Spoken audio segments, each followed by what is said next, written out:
Hi guys, welcome back to my channel. Ngayon ay nakikita nyo naman, nagpa-plancha ako. Hindi ako makapagsalita guys ng maayos kasi andyan yung amo ko.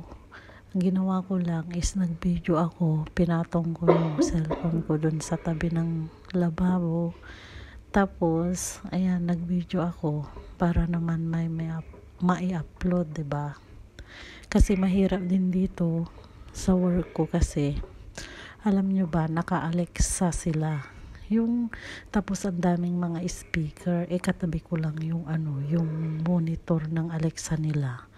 Konting kibot mo lang, konting kaluskos mo lang, naririnig nila. Syempre, Americans yung mga amo ko, hindi ko alam kung ano, 'di ba?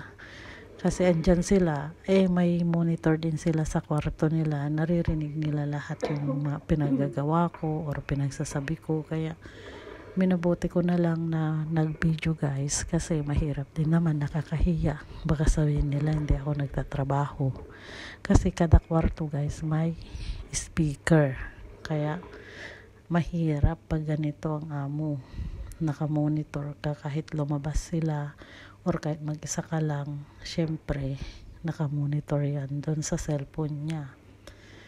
Lahat sila, kada kwarto, salon, dalawang speaker na malalaki, tapos dyan naman sa kusina may monitor dyan, andyan yung camera at saka yung speaker din ng Alexa nila.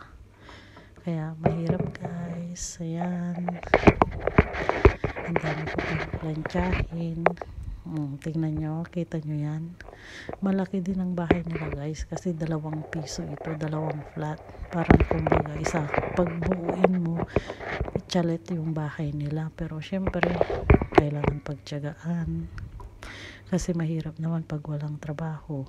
Ayan, inom muna tayo kasi mahilig ako uminom guys, lagi akong nauuhaw, kaya yan, plancha is real. Nagpa-plancha pala ako dyan ng sabanas nila, tapos yung pillowcase.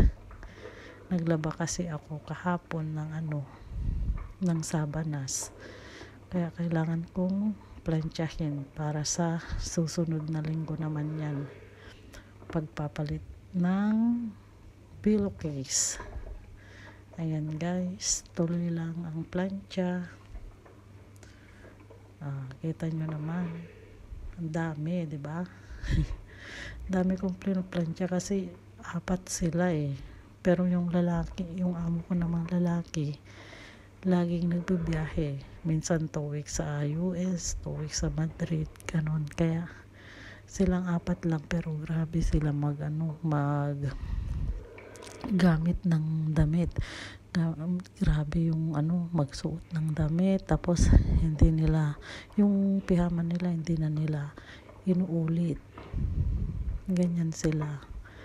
Kaya kailangan ko maglaba araw-araw, kaya yung mga yung habon ang bilis maubos, kasi syempre guys, kita nyo naman, anong araw pa lang yan, Martes pa lang yan, pero grabe na yung tapos yung sabanas naman nung 3 mga anak niya, yung isa lang ang may kapalit na extra sabanas, extra bedsheet, pero yung 2 wala, kaya wash and iron yun ang ginagawa ko.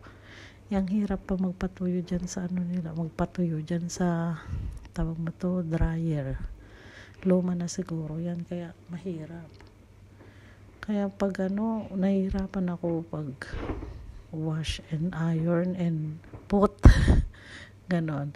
Tapos ang galing nila ng damit, Diyos ko, araw-araw ang dami, puno yung 2 basket, kasi hindi nga sila marunong guys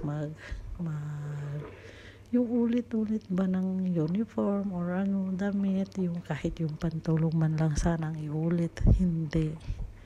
Ganyan sila